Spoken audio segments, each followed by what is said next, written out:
कुछ देवी कवि बड़ा ही सुंदर भूमिका में भाव लिखते हैं।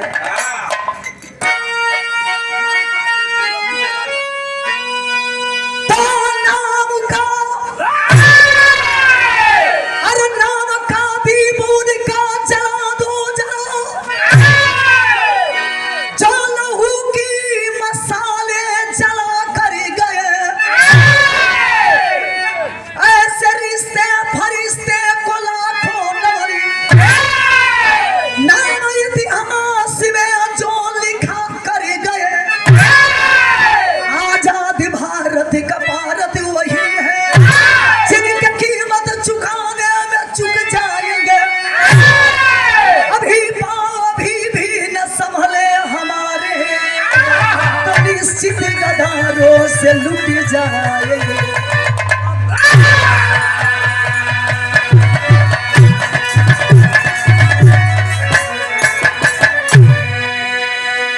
नाम का दीप उनका चलो जला दो जरा, जला लहू के मसाले जला कर गए। ऐसे रिश्ते फरिश्ते को लाखों नमन, नाम इतिहास में जो लिखा कर गए। आजाद भारत के भारत वही है जिनकी कीमत चुकाने में चुक जाएंगे। अभी अगर पाओ अभी भी न संभले हमारे तो निश्चित गदारों से लुट जाएंगे। विराम में बड़ा सुंदर कवि जी हमारे गजल के अंदाज लिखल मास्टर साहब।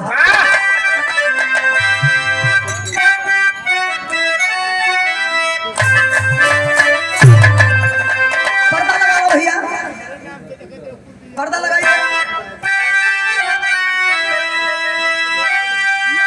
अरे पिया जिसको, अरे पिया जिसको चाहिए सुहागन वही है, सुहागन वही है।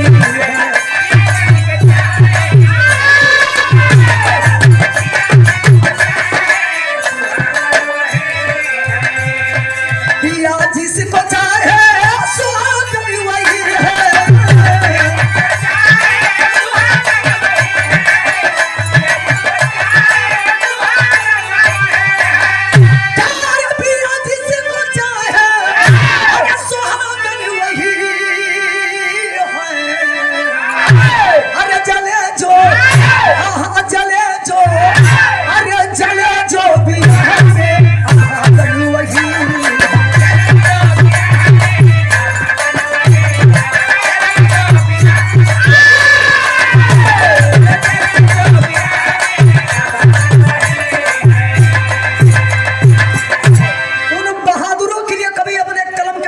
संकेत करते हैं। अरे वतन पे मरे जो पुजारी वही है।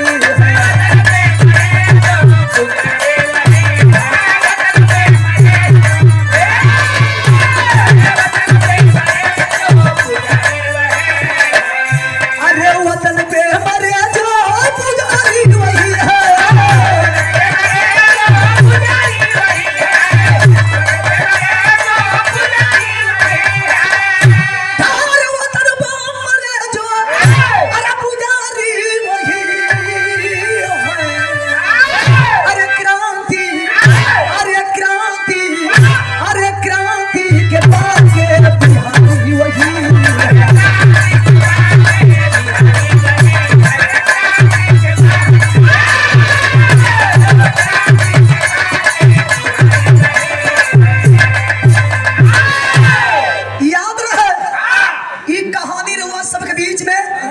जब हमारा देश गुलाम था, यह धरती माँ गुलामी की जंजीरों में जकड़ी ही करा रही थी।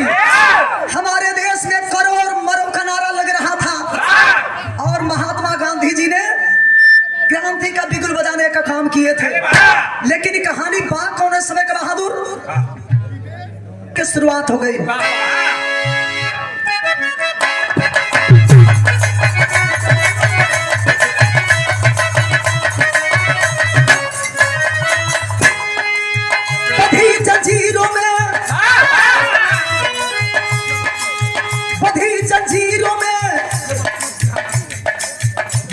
जंजीरों में जब अस्मिता हमारी थी, विवशो भारती विधवा का रूप धारी।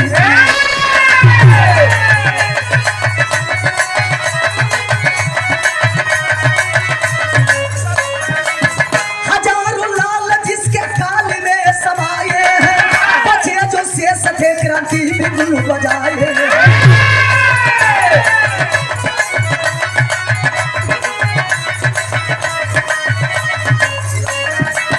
तिवारी चंद्रशेखर मात्र 14 साल रहे, कूदे क्रांति में से वतन के नाम रहे।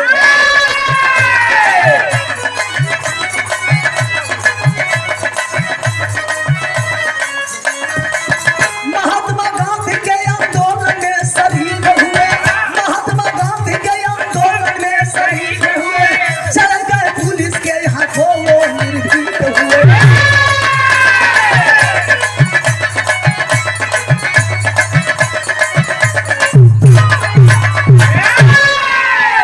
याद रहे, देश हमारा गुलाम था, यह धरती माँ गुलामी की जंजीरों में जकड़ी हुई करा रही थी। हमारे देश के नौजवानों ने सर पे कफन बांध करके करो और मरो का नारा लगाते थे।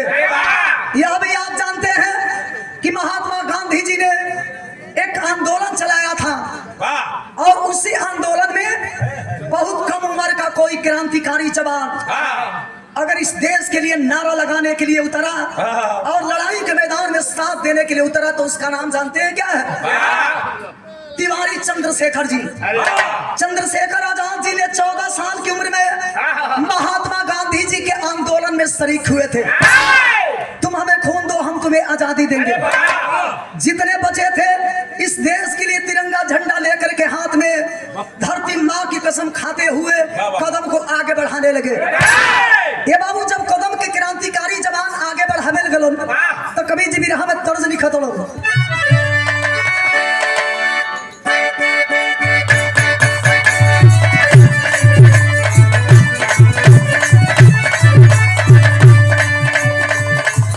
भैया कौनो मेहरारू कहले रहो, अरे सुतही के रहे जबू, अरे सुतही के रहे जबू द्वार के खेत खाली हंगाए गजऊ, सुतही के रहे जबू द्वार के खेत खाली हंगाए गजऊ।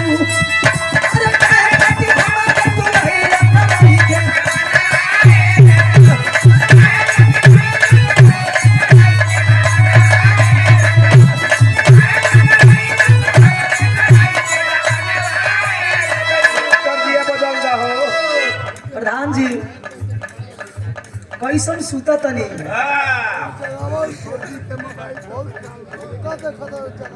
मेहरारू जब तक ले मर्द के देखे ली सोना तले उन्हीं के करेजा ना जुड़ाला।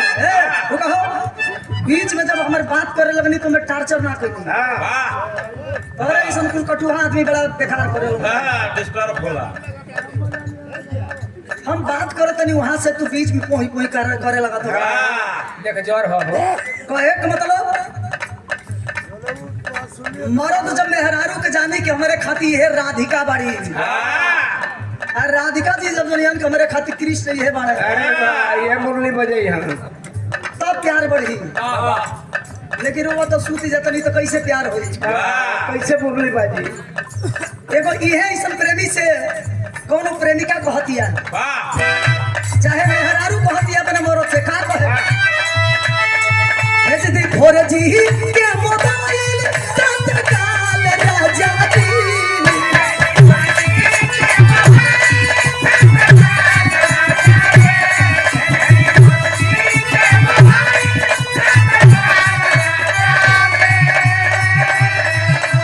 भोर जी के मोबाइल तत्काल राजा जी और का कहतिया मनवा कोराता बतियई ती वीडियो काला राजा जी।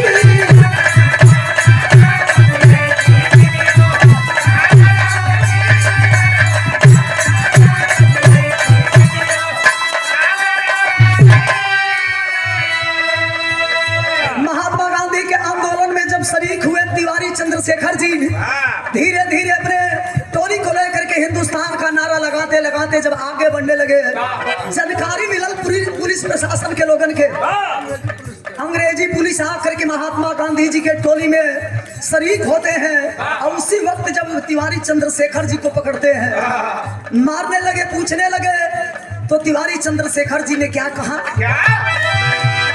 नाम पूछला पर बतवले हाय आजादी बागी हो।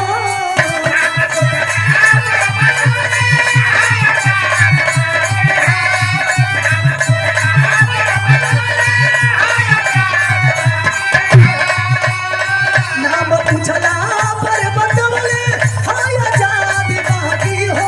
तो परिचय आगे भी बतवले करे बात बागी हो।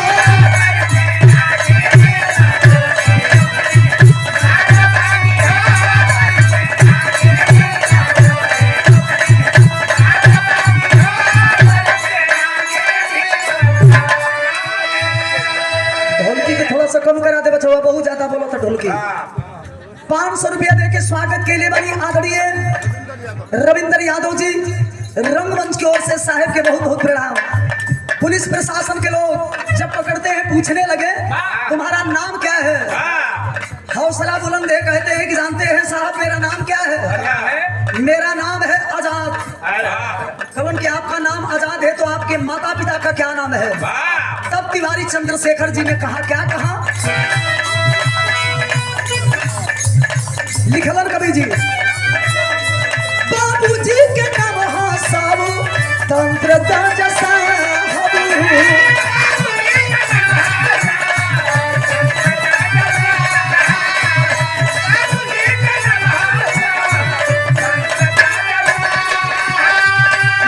भारत माता बाड़ी सुन जा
याद रहे।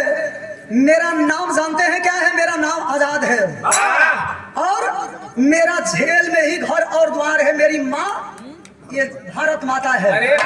मुझे मार भी डालोगे कोई फर्क पड़ने वाला नहीं है। हमने हिंदुस्तान के लिए कदम बढ़ाना जारी किया है, हमेशा कदम आगे बढ़ता रहेगा। समझ गए क्रांतिकारी? वह पुलिस प्रशासन के लोग कि ऐसे मानने वाले नहीं है। जब जेल के अंदर से रिहा होते हैं एक मीटिंग अटेंड करने के लिए बनारस जब निकलने लगे तो कभी भी यहाँ में गीत लिखते हैं बहादुर।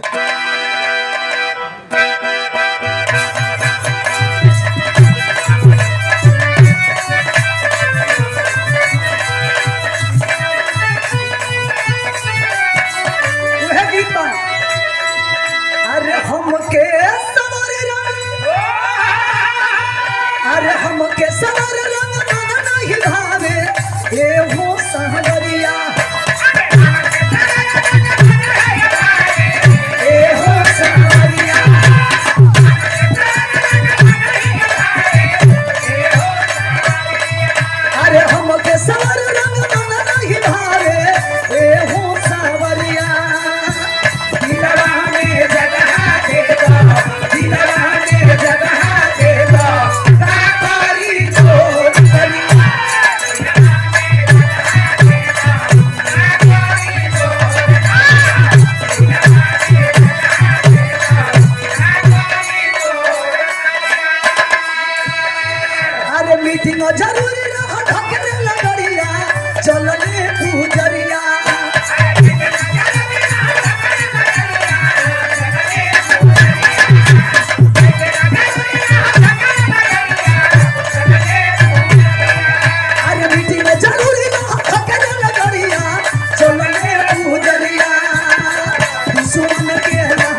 गई, पीछे ला गई। और जब पीछे करत करत गई हम बनारस में, वही बनारस में एक संताबाई नाम की नर्तकी थी। इतना सुघर हो, इतना सुघर हो कि ओकरे तबला के थाप पर जब पैर के घुघरू बजे तो नीक नीक जाना ओकरे पैर के घुघरू पर दीवाना हो जाए। प्रशासन के लोग जब पीछा करते हैं तो कवि को लिखना पड़ा,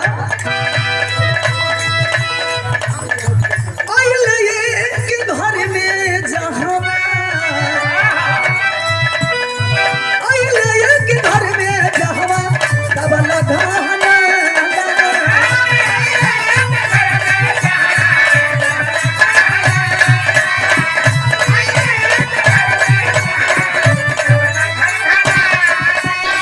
संतबाई सुंदरी से सनवाला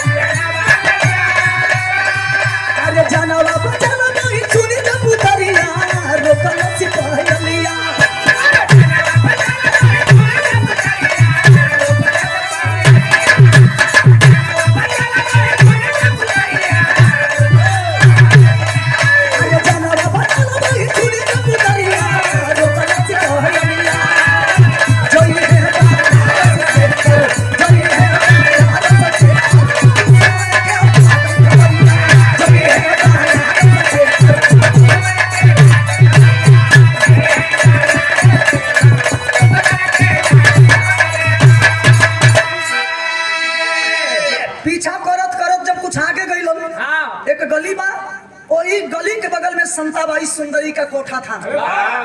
समझ गईलन की जान ऐसे बकसने वाले नहीं है।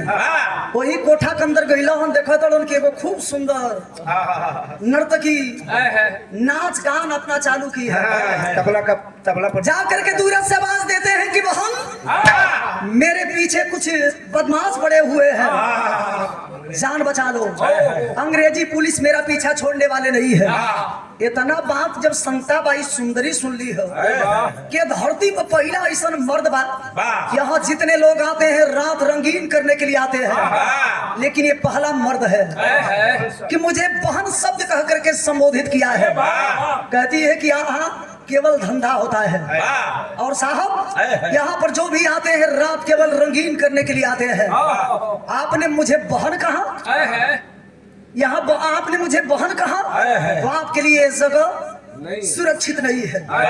इतना बात जब सुनला और शरीर में आग लग गई तो कभी जी विरहा में तर्ज लिखा था मास्टर साहब,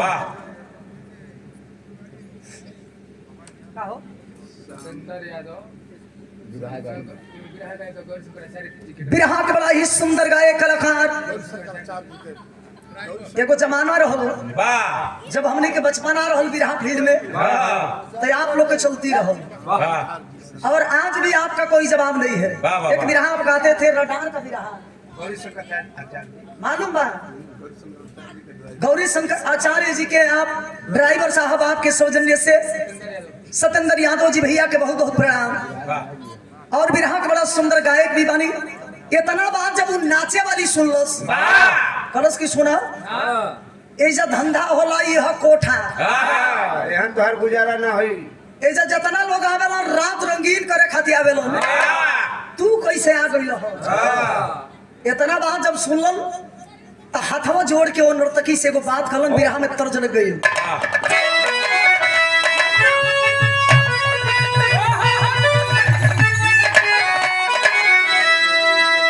भले आप धंधा करने वाली हो, लेकिन हमारी बात सुनो, मेरे पीछे अंग्रेजी पुलिस पड़ी हुई है। अगर मेरी जान की रक्षा नहीं कर सकती, ये तो बताओ भले धंधा करने वाली हो लेकिन हो तो हिंदुस्तान की रहने वाली है। मेरे जान का रक्षा करो। कॉलेज की सुना ऐसा रक्षा करे खातिर धंधा नहीं खोल ले, तनी हमारो बात सुना का कहलो झटकार के।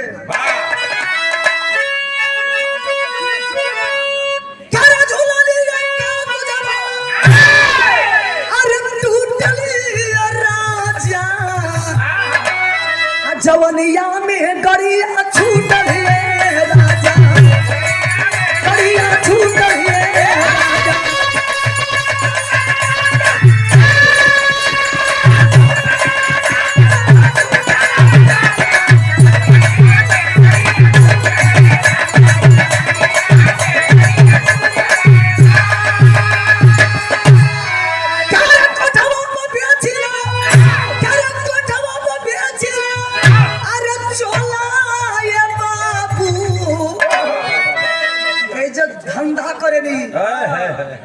फरोसी का काम होता है। कोठवा पर बेचीला का बेचेले कर कोठवा पर बेचीला अरे चोला ये बाबू अजहर बतिया जानी बोला ये बाबू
से चले जाते हैं। निकल जाओ, मैं कहती हूँ कि यहाँ से निकल जाओ, तेरे लिए मेरे दिल में कोई सम्मान और इज्जत नहीं है।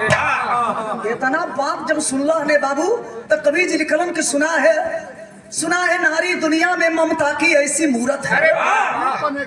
सुना है नारी दुनिया में ममता की ऐसी मूरत है। रूप अनेको है लेकिन धर्म धूर की सूरत है। मेरे पीछे पुलिस पड़ी क्या तेरा इतना फर्ज नहीं। मेरे पीछे पुलिस पड़ी क्या तेरा इतना फर्ज नहीं। तुम भी है भारत की बेटी क्या धरती माँ का कर्ज नहीं। ऐसे बुझ दिल के समीप कोई निज दिल लेकर कैसे आता है। जहाँ कनक का कदर नहीं वहाँ हीरा कैसे पाता है। मैं जानता हूँ कि धंधे करने वाली हो, लेकिन क्या तेरे लिए मेरे लिए कोई सम्मान नहीं है तेरे दिल में। भारत माँ के लिए तेरे अंदर सम्मान होना चाहिए इसलिए कि हिंदुस्तान की बेटी हो। नाचने वाले भले ही थी, कोठे पर रोज पायल छमकाने का काम करती थी। इतना बतिया सुनलस करे जवा में बान ही समझ तुरंते तबला सरंगी हटा के फेंक दिलस। जब सरंगी तबला फेंकलस तो कभी जी बिरहा में मेरे बड़ा सुंदर गीत लिखा स्वर्गीय रामदेव गुरु जी के सादर 101 रुपया दे के स्वागत के लिए बनी ब्रिजेश उर्फू मुन्नी जी रंगमंच की ओर से साहिब के बहुत बहुत प्रणाम। आई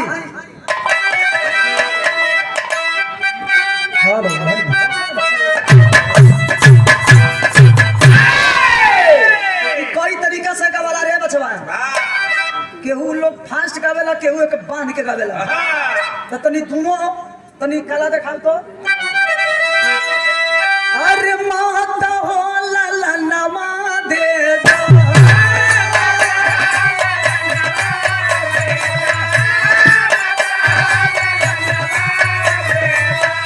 कोई ना हो तेरा नवा दे दो।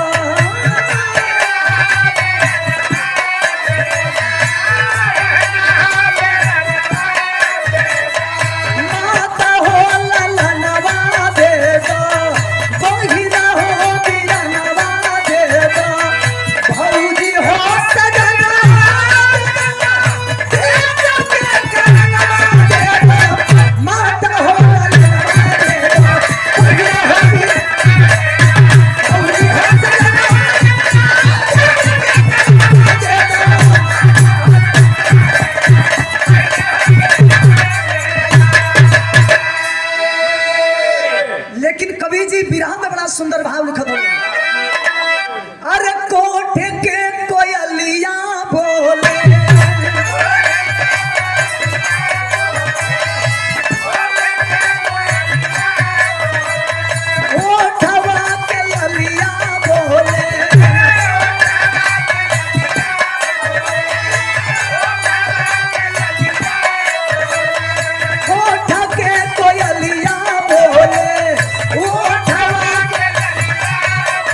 ब्रिजेश उर्फ शिवमुरी भैया की ओर से 50 रुपए का आशीर्वाद सही कहतरी जे भी पैसा देला सम्मान खातिर देला भैया मैम जायदी ना बोले रहो तो उल्टा तो फिर वो दिहती ना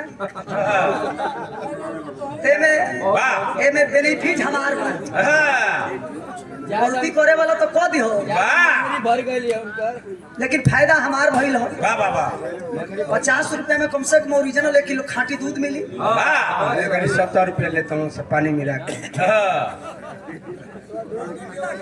हर जतिया हमने जतिया का हमेशा चरते रहे अरे पियर का अरे वो ओरिजिनल बचबे न करे आई अरे फौरन उठा के फेंकी मर फिर तुरंत फौरन उठा के फेंकी चावल सरंगी गोरी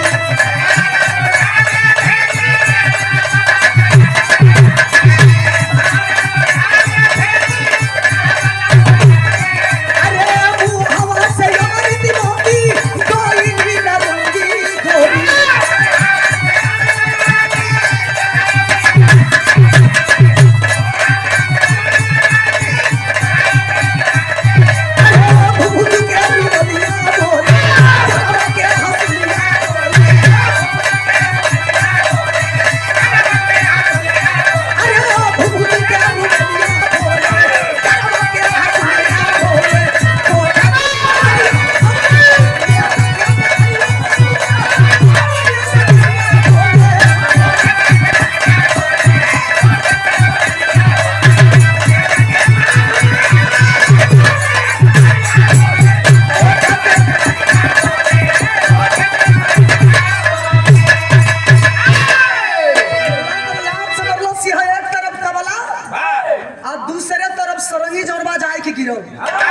कलश की हिंदुस्तान के रहे वाला एक क्रांतिकारी जवान ये मेरा भाई है। अरे हम भले धंधा करे नहीं पैसा कमानी लेकिन आज हमारे भाई के ऊपर आफत आ गई बा।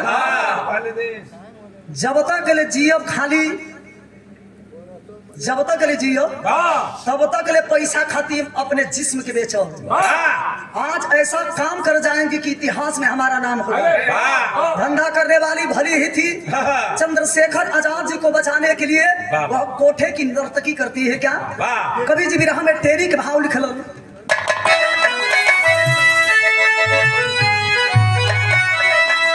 अरे कोठे से ही निकला अब निकला कोठे से ही निकला अब निकला वतन का रंग चढ़ा जब सोना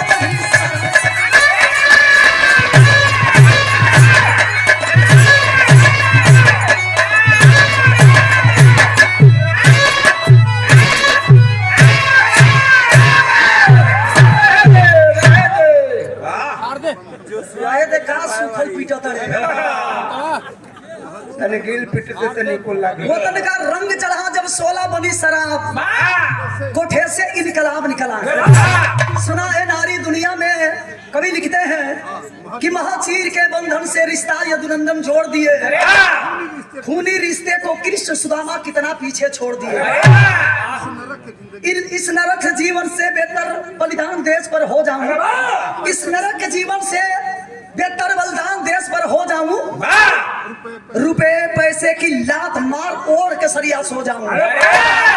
पड़ोस की दुनिया में जियो तो भाई के जान के रक्षा करो। भला भले हमारे सीने में गोली कमीना मार दी हम गोली खा करके मरना पसंद करेंगे लेकिन मेरे रहते भाई के ऊपर अगर आंच आ जाए तो मेरा जीना अधिकार है।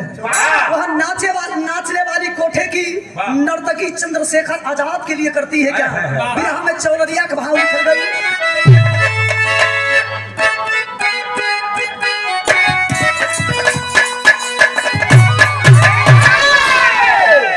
पहले के जमाना में जब मर्द मर्द के मुकाबला होके ये गरी तो लड़किन के कुल वैकेंसी खुलल बा बुझाते देखे कि कहां से कुल आवत तरी से भर। अरे ढेर ढेर उत्तराखंड से आता है सब। नेपाल से कुछ पकड़ के अच्छा मर्द लोग के संख्या देखा तनी धीरे धीरे कम होकर जाता लड़कियां चापा तरी से दो चार को आइए वहां से तो अपनों में चापत रही एगो बिरहिया कलाकार को कम से कम 10 गो लड़की हो गई बड़ी सी।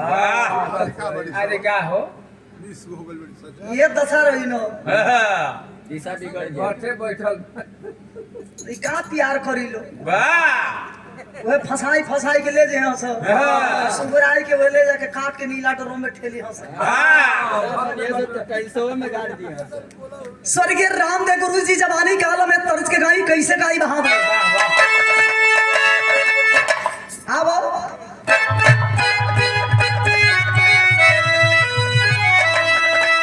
अरे बारी उमर कमरल जगनी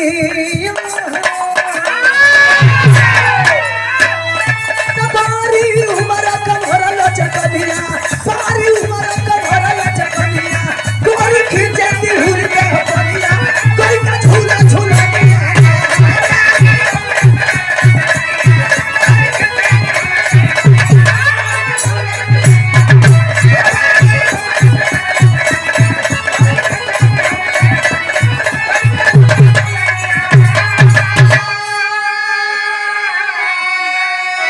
हमरो जन्म ना रहल है बचबा ए लोग के जमाना रहो कैसे जनलू ए लोग के हाँ तोरा बाबू के जब इनकर जमाना रहो तो स्वर्गीय रामदेव गुरु जी जब गाई जब बुल्लू गुरु जी के पारी आवे बुढ़ापा के शरीर ऐसा ही ठेमने पे हाथ के हो देख बच्ची देख बूढ़ जान के ज्यादा छिटकत है चिड़ी कुमार तनी मनी दावा में लगनी छिटके कैसे गावे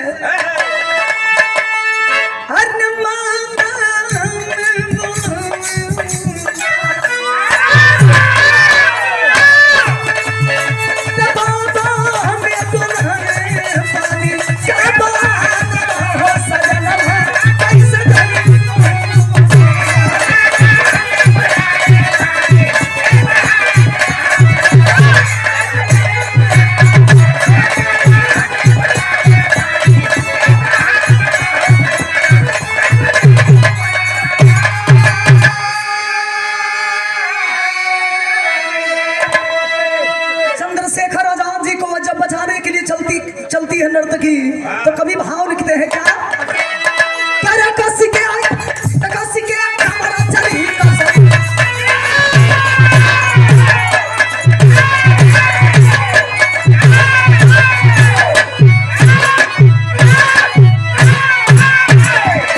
कसी के हमारा चली कसम कसी के हमारा चली कसम ई जब भाई आगे बढ़िया कलिया खरम के कलिया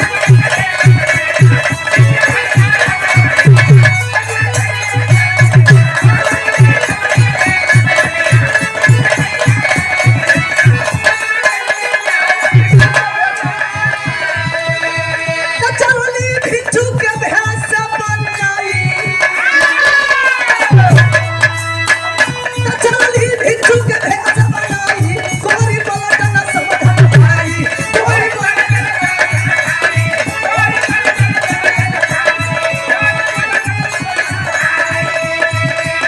कोरी पलटन समधन भाई कोरी पलटन समधन भाई से कर चलनी हाथ धराई से कर हाथ धराई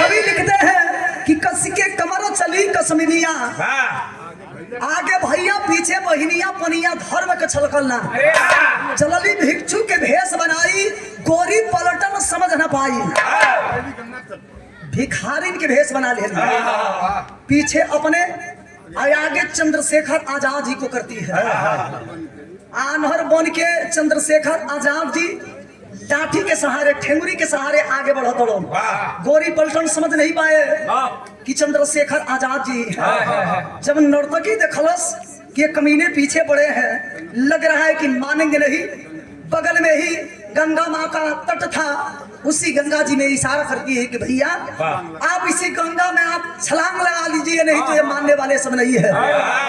चंद्रशेखर आजाद जी सोच रहे हैं कि मेरे रहते एक कोठे की नाचने वाली अपनी जानों की बाजी लगा करके मेरी जान की हिफाजत करना चाहते हैं। कैसे छोड़ करके चला जाऊं आपको? कहती है कि सीने में गोली खाना पसंद है भैया, लेकिन आंखों के सामने अपने भाई को मरता हुआ नहीं देख पाऊंगा। जाइए भाग जाइए, हमारी परवाह मत करो, तू जल्दी भागो।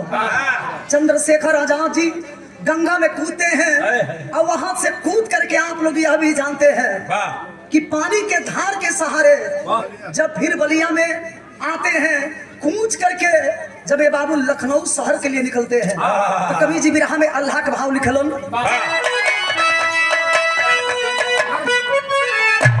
हाँ वाला दो भैया, आइए आइए, हाउ स्वर दो, हाउ दो।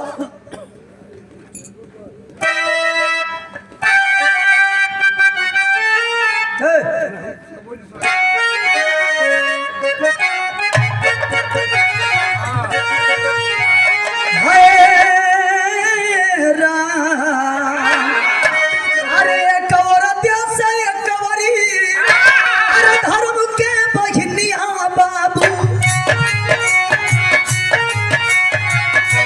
साल में बिस्मित हो गई जावा।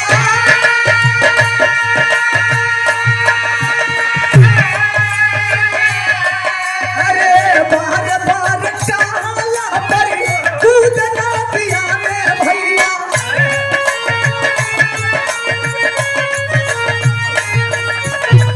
बलिया में पहुंचे जानी के पाला।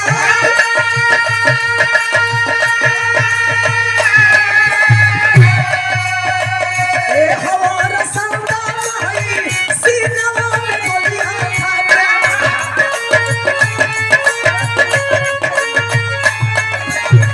सब हाथ होके छोड़ दिया हिंदुस्तान।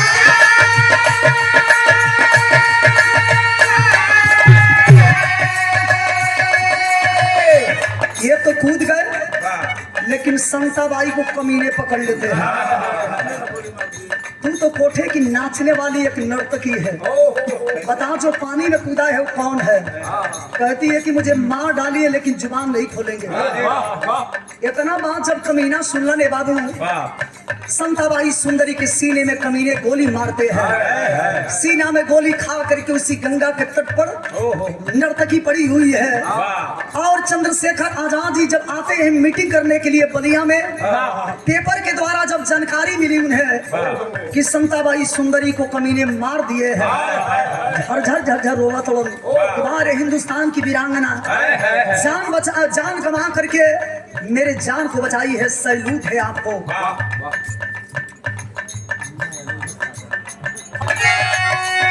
सुबह अखबार में जा पाई जब खबरिया बाबू,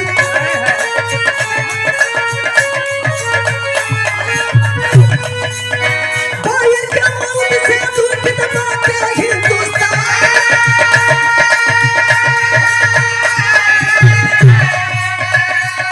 अरे बलिया से कूच गइले देखा क्रांति करिया बाबू,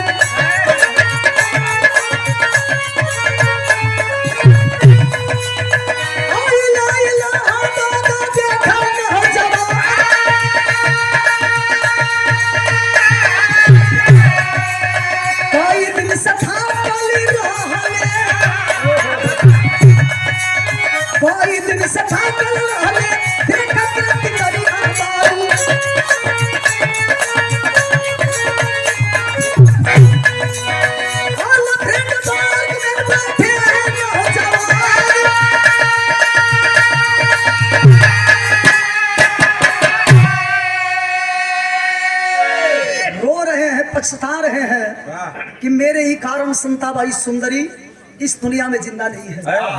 इलाहाबाद पहुंचल बड़न कई दिन के ए बाबू थाकल हारल वह क्रांतिकारी नौजवान ऑल फ्रेंड पार्क में जाकर के विश्राम फरमा रहे थे।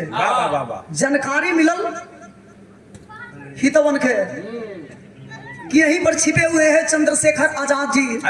पता लगाते लगाते पहुंचते हैं और जा करके पार्क को चारों तरफ से घेर लेते हैं। जानकारी मिलल कि चारों तरफ से मुझे घेर लिया गया है। सोचा तो उनके कमीनन के हाथ से मरला से अच्छा बा कि खुद ही अपने आप के मार डाली। देश के क्रांतिकारी जवान उठाते हैं पिस्टल हाथ में। अब पिस्टल उठा करके जब गोलियों की बरसात करने लगे तो कवि जी बिरहा के आखिरी भाव लिखलन। बिरहा के आखिरी भाव आई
देश के क्रांतिकारी जवान अपने सीने में गोली खा करके हमेशा हमेशा के लिए दुनिया छोड़ जाते हैं। आज भले हमारे बीच में वह क्रांतिकारी जवान नहीं है, लेकिन जिस पिस्टल से अपने सीने में गोली मारे थे आज भी म्यूजियम में रखी गई है सबूत के तौर पर। बिरहा के आखिरी बंद में कवि को लिखना पड़ा, गुरु बिहारी गुरु गया से धन वतन के सुरचन